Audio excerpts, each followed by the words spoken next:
Efe was 24 when she met Kufere at the university. She was bright, soft-spoken, and full of dreams. Kufere, 4 years older, was confident and charming, the kind of man who walked into a room and made everyone notice. They met at a student debate competition, and from that moment, something clicked between them. When they both graduated and were posted to the same state for the National Youth Service Corps, it felt like fate was smiling on them. They served side by side, wearing their khaki uniforms proudly. People called them Mr. and Mrs. Copper Love. After their service year, they moved in together and started building their lives. Ife got a job in a bank, while Kufere worked with an engineering firm. Life seemed perfect, at least for a while. But as the years passed, Ife began to long for something deeper, something official. She wanted to be a wife. She wanted to wear white, walk down the aisle, and be introduced as Mrs. Kufere. I am worried. When do we get married? Marriage is old-fashioned. I prefer us this way. Please, let's go see my parents. Let's make things right.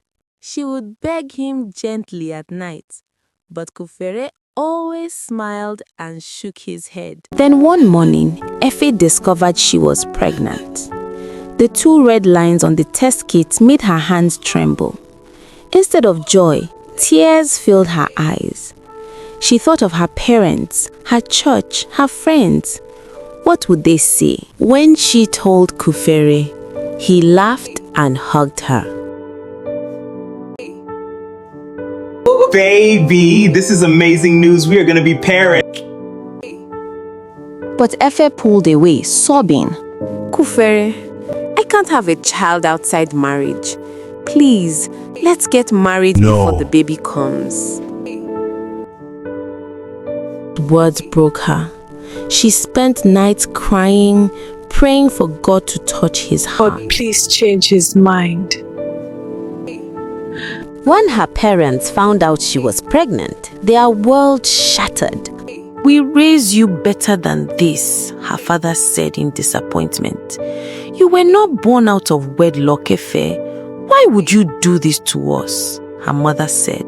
Her mother wept for days, fasting and praying for a miracle, that Kufere would have a change of heart.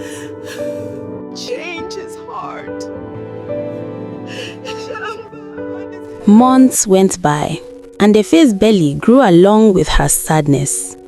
Every time she attended a friend's wedding, she felt her heart sink. She and Kufere would attend together, dressed elegantly like a married couple, smiling for pictures. Everyone thought they were husband and wife. But when they got home, the truth would hit her again. She was only his girlfriend carrying his child.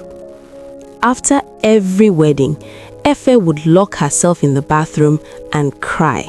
"Kufere, please," she would plead through tears. "I want to be your bride. I want to wear your ring." But his answer was always the same. Calm, careless, cruel. Kufere, please, I want to be your bride. I want to wear your ring. I love you as my baby mama. Don't ruin it with marriage. Efe was trapped between love and shame, between hope and heartbreak. She wanted to leave, to start again, but her love for him was a chain she couldn't break. And now, with a baby on the way, she didn't know how to let go. Each night, she whispered prayers into her pillow, asking God to make Kufere see her pain. But the silence in the apartment only grew louder, a silence filled with all the dreams she could no longer share.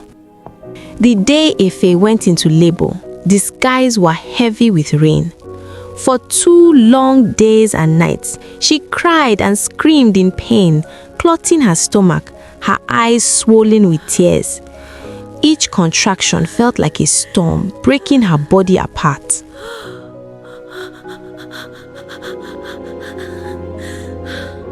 Her mother, who had traveled down as soon as she heard the news, stood beside her bed, weeping and praying, but pain was stronger than prayer that night.